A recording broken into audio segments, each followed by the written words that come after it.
Breaking news చూస్తున్నాం. రంగారెడ్డి జిల్లా రాజేంద్రనగర్ నార్సింగి మున్సిపాలిటీలో టౌన్ ప్లానింగ్ అధికారిని మణిహారిక లంచం తీసుకుంటూ ఏసీబీకి పట్టుబడ్డారు.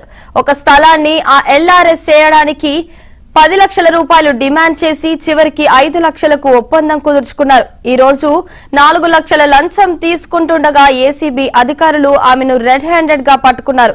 ఏసీపీ డీఎస్పీ గంగసాని శ్రీధర్ మీడియాతో మాట్లాడుతూ మంచిర్యాలకు చెందిన ఓ వ్యక్తి వారం క్రితం ఫిర్యాదు చేశారని తెలిపారు. మణిహారిక ఇంట్లో మరో బృందం సోదాలు నిర్వహిస్తోందని అధికారిని అతన్ని 5 లక్షల రూపాయలు ఎల్ఆర్ఎస్ ప్రాసెసింగ్ కోసము డిమాండ్ చేశారు.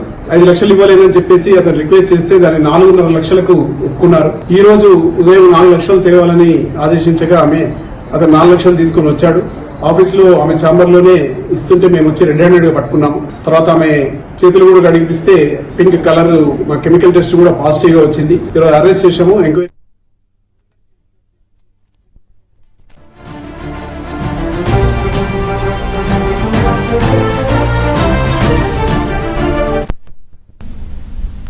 ఇవి ఇప్పటి వరకు బులెటిన్ అప్డేట్స్. మరిన్ని అప్డేట్స్ కోసం